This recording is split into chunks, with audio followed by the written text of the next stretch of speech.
ഉണ്ണി ബാലകൃഷ്ണന്റെ ആദ്യത്തെ നോവലാണ് മരങ്ങളായി നിന്നത്.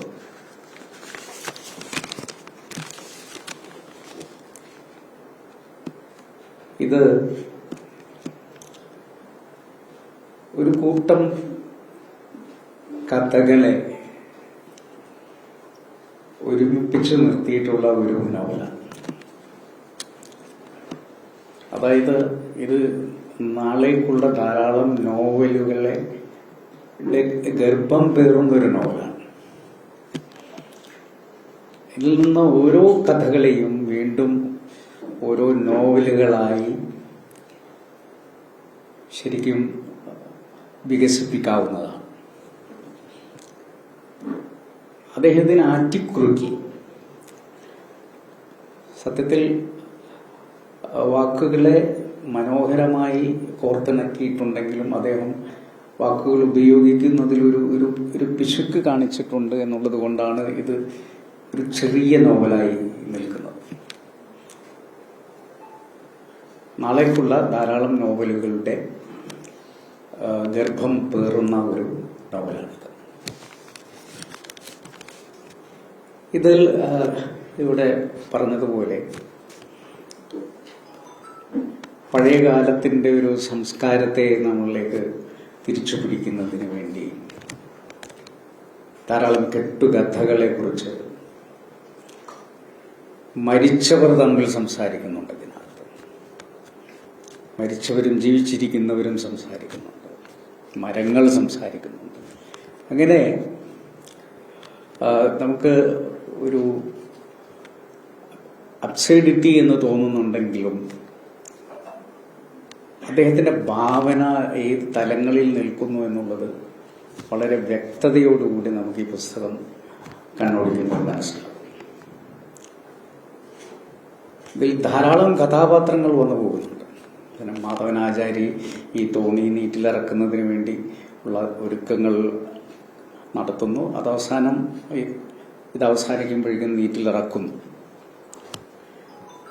അതിനിടയിൽ ആ കുടുംബം കാലാകാലങ്ങളിലായി ഈ രംഗത്ത് നടത്തിയിട്ടുള്ള പ്രവർത്തനങ്ങൾ ഇവർ ആർക്കു വേണ്ടിയാണ് ഉണ്ടാക്കുന്നത് എന്ന് പറയുന്ന കുട്ടിരാമ കൈമൾ എന്ന് പറയുന്ന വ്യക്തി, അദ്ദേഹം വലിയൊരു സമ്പന്നനായി, പിന്നെ പാപ്പരായി.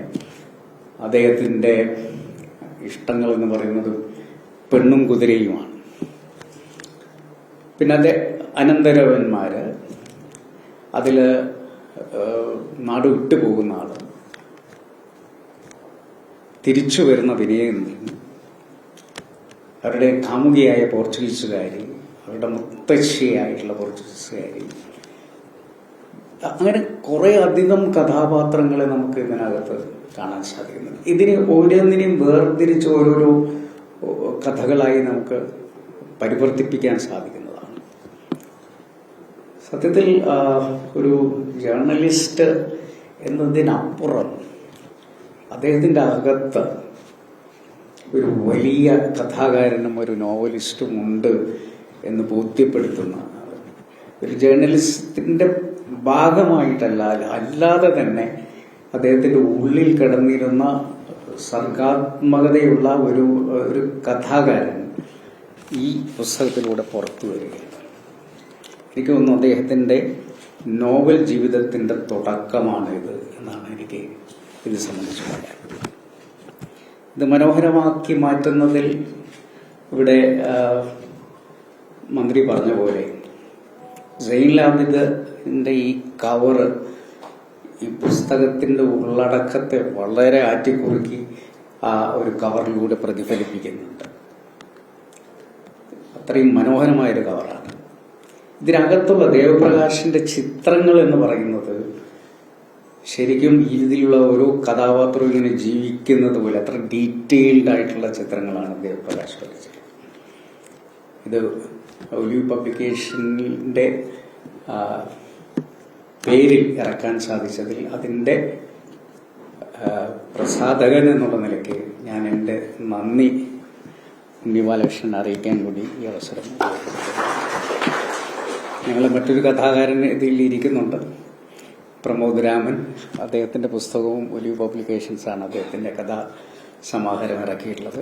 അങ്ങനെ എല്ലാ ജേർണലിസ്റ്റുകളുടെയും പുസ്തകങ്ങൾ ഇറക്കാൻ തയ്യാറായി നിൽക്കുന്ന പഴയൊരു ചാനൽ മുതലാളി എന്നുള്ള നിലയ്ക്ക് എല്ലാവരെയും ഞാൻ സ്വാഗതം ചെയ്യുന്നു. ഈ പുസ്തകത്തിന് എല്ലാ ആശംസകളും.